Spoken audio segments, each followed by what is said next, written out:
Check this out.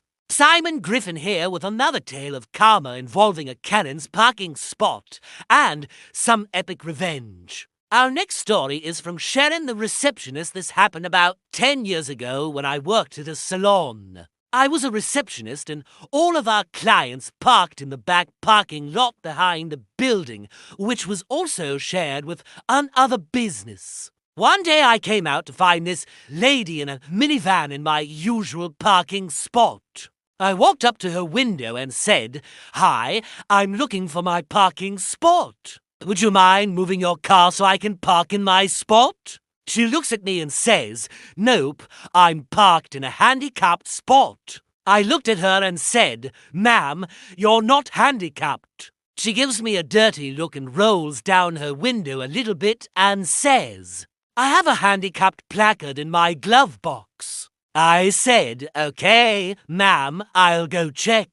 So I walked around the front of her car to see if she had a placard hanging. From her rearview mirror, it was nowhere to be seen. So I walked back to the passenger side window and I said, "Ma'am, I don't see a placard in your mirror." She snapped, "It's in the glove box." I said, "Okay, well, I don't see anyone else out here and I need to park in my spot because I work here." She just sat there glaring at me. Finally, she threw her car in reverse and moved into a different spot. Now keep in mind that this woman's car was in my spot when I got there, but she was facing the wrong way. So she had to turn her car around to get into the spot.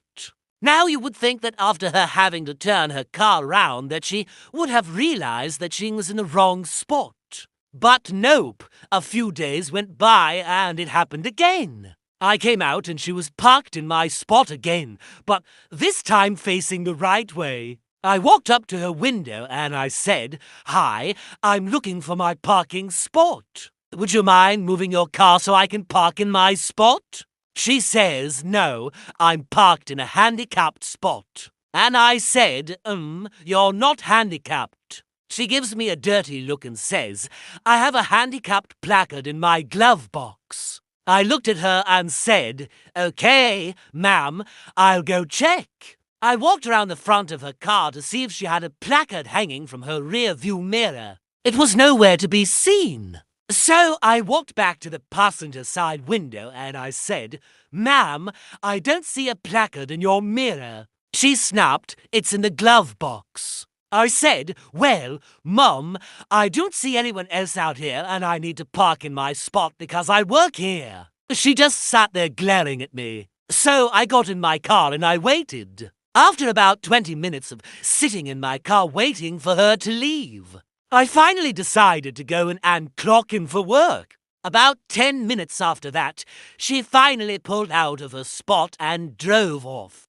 The next time I came out to my car, I parked right behind her minivan in the very back of the parking lot. I knew that she would be getting out on the passenger side because she always did. So I waited. When she got out of her car, I got out of my car and I walked round to her side of the car and I said, "Hi, I'm looking for my parking spot. Would you mind moving your car so I can park in my spot?" She asked me what I was talking about and I said, "You know, I think you might have a tendency to park in spots that aren't yours." She gave me a nasty look and said, "Excuse me." I said, "If you would please move your car, I'd really appreciate it."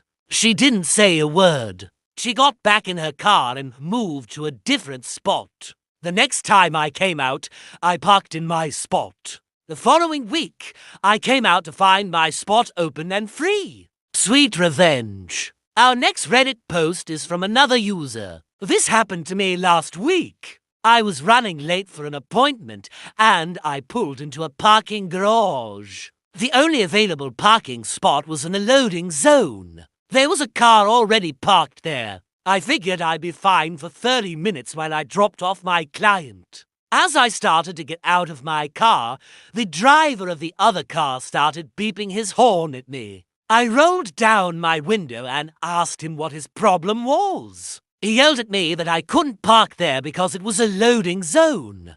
I explained that I was only stopping to drop someone off and I was leaving as quickly as I arrived. He continued to yell at me about how inconsiderate I was and how I needed to move my car. Well, he continued to sit there in his car yelling at me, so I got back in my car and I stayed in the loading zone for another 45 minutes. Eventually, he got out of his car and went into the building.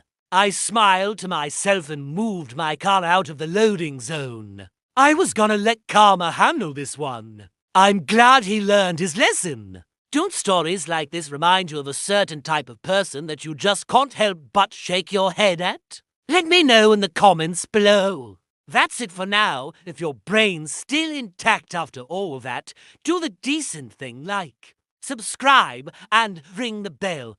More facts, more nonsense, more factspiracy, coming soon. Click subscribe and you get a Werther's original. Or 5. Don't click. And I'm switching over to tipping point. And you can sit there thinking about your choices.